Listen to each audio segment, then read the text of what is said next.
time, long time, long time.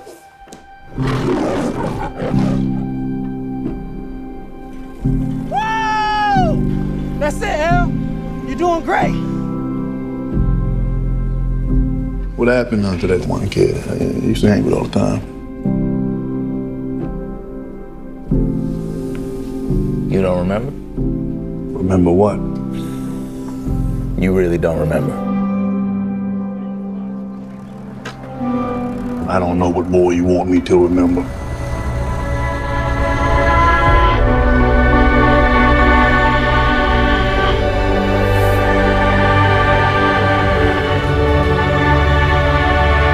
What are you gonna do?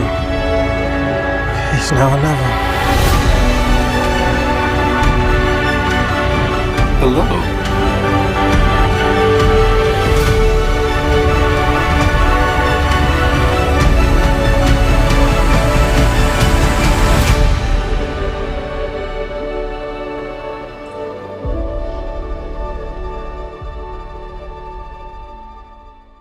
Boom, there you go. That was the trailer for Nickel Boys, arriving in select theaters on Friday, December 13th, and in the Washington, D.C. area on Friday, January 3rd. I'm Kuya P. This is Nerds Rule the World. Joining me to talk all things Nickel Boys is one of the film's stars and one of my favorite actors going on right now.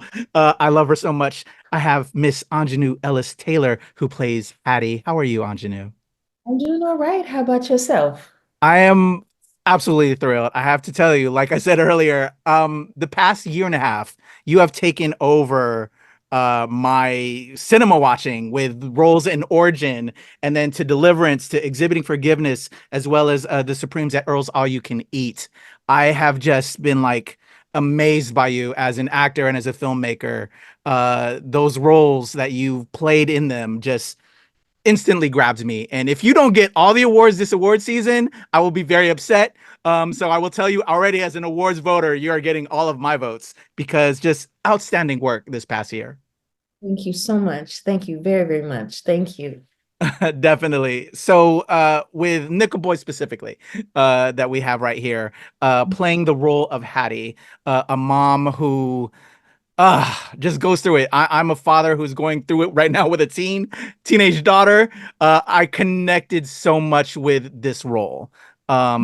So I'm curious for you, when you booked this and working with Ramel Ross, who I had the pleasure of speaking with as well and talking to him about the film, what were some of the notes he gave you in trying to get you to work on this film? Because I think you were a great get because of just how phenomenal you are as an actor, and you just killed it in as Hattie in Nickel Boys. Oh, thank you. Thank you so much. Well, I had to lean on Ramel quite a bit, that this wasn't, this ain't typical filmmaking, you know what I'm saying? Like this is something that is not traditional filmmaking. So in order for me to do what he needed to do as far as his camera work was concerned, and on top of that, be believable, I had to check in with him in a way that I don't usually check in with directors, because I'm just sort of trying to have an experience that feels real to me, So I just fly, and then they pull me back and be like, no, girl, that ain't working. But I keep doing that until someone pulls my coattail. But I couldn't really do that with him. I had to check in often, because I'm doing something that's not natural to me, which is acting to a camera. Yeah, that was going to be my biggest question because of that. So was there quite a bit of oh my gosh, I'm getting my words lost right now, but a couple of just run-throughs before like the actual, or just you recorded quite a few takes to just make sure you got it right? Because yeah, it is such an interesting perspective from that first person, playing to the camera. Yeah, I don't, it's been a couple years. I don't remember a lot of takes. We didn't have a lot of money, Oh, so that, that's true. there's not space and time to do that. You just kind of had to do it and hope that it worked.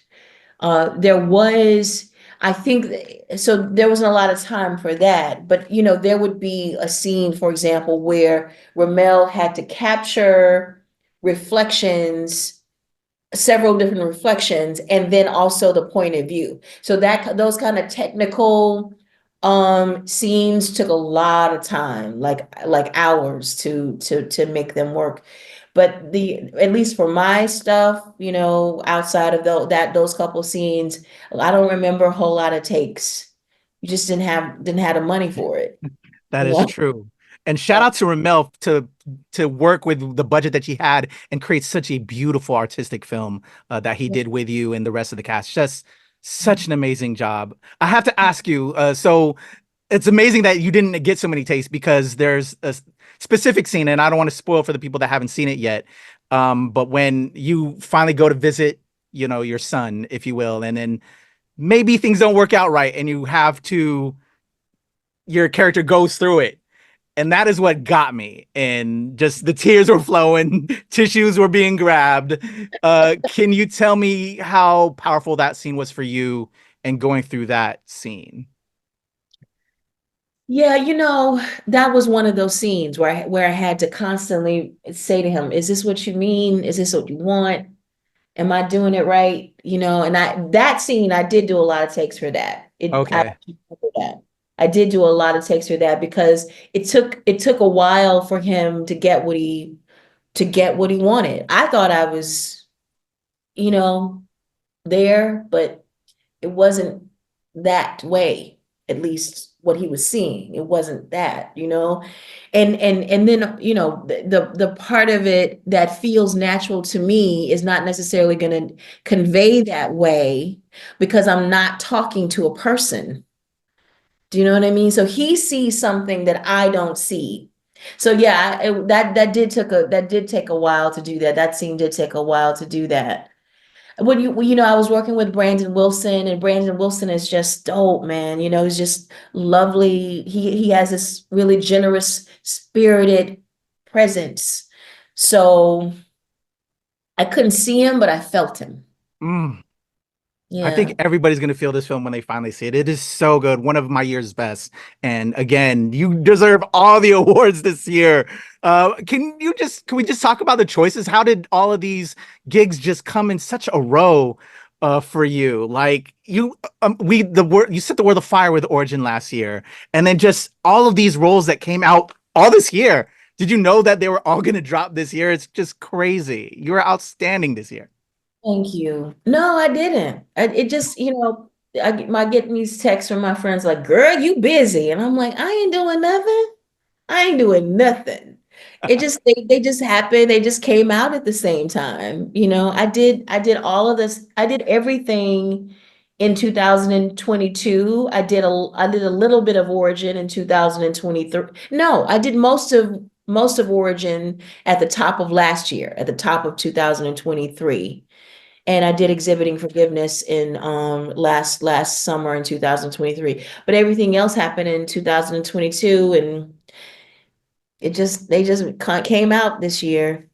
Yeah. Well, just amazing. Again, I've been just wow, like you need deserve to get it all. Can I just really quickly ask you about Exhibiting Forgiveness? Both Nickel Boys and Exhibiting Forgiveness are my two favorite films this year. I was able to speak with all the casts on both those films, except I didn't get a chance to get with you because you've been so busy, I'm sure. Can you just talk to me about Joyce and just that hit me as well as a parent and just what you had to do? And I'm having issues with my father right now. So it just like so many things felt so real with what you've done this year with me. Yeah, Ramel, listen, how lucky am I? I got to work with Ramel Ross and Titus Kaphar. Do you know what I mean? They're both brilliant in other mediums. Yes. They just, doing a little, night, like, what do you call it? Night work with these films they're doing. They have these other robust careers separate from the film work that they're doing. And they're both like just tremendous talents and dope men in every way. So yeah, Joyce, Joyce is inspired by Titus's mother. And it wasn't acting for the camera, but I am acting in front of the man who is the son of the woman I'm playing, and that was not a small thing for me or a light thing for me. I did not want to fail him, and I did not want to fail his mother. I mean, this is his life, you know. But I love working with Andre Holland. I just think he's just dope. John Jelks and Andrew Day. Yeah, all of them were just special people.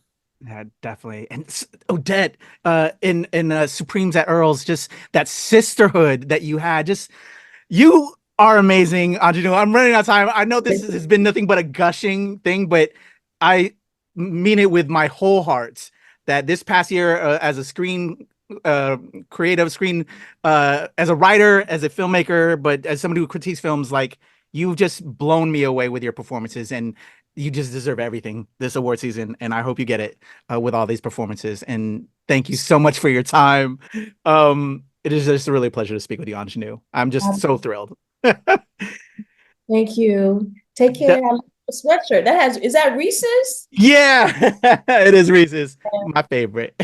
Yeah. Well, I appreciate you. Definitely everybody. Aunjanue Ellis-Taylor. She is amazing as Hattie and Nickel Boys. Go check her out, as well as Exhibiting Forgiveness, Supreme at Earl's, All You Can Eat. But definitely Nickel Boys. It arrives Friday, December 13th in select theaters in Washington, D.C. on Friday, January 3rd.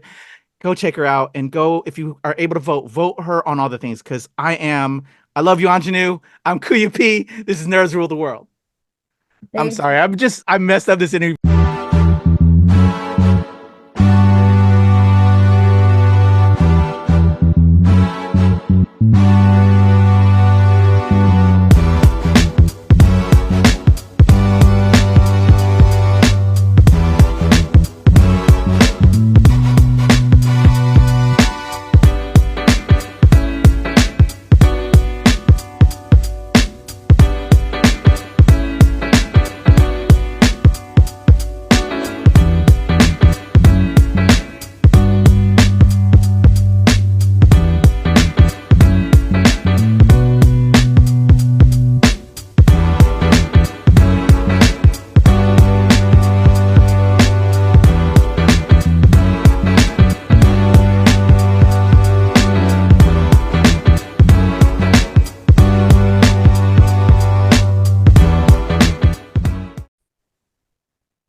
Awesome. Hello, Aunjanue. Hello, how you doing? I am wonderful. It's a pleasure to chat with you today. My pleasure. Thank you for taking the time. Oh, definitely. Thank you so much. I'm really excited. I gotta tell you. Awesome. So I guess we're going, Christy. We're rocking. You are all set and recording. Awesome. Okay. Thank you so much. Thank you, Christy. Thank you, Aunjanue. I'm gonna do a 3, 2, 1 count to help me with my edit, because I'm putting the trailer right in front. Okay, cool. All right, here we go. In a 1, 2, 3.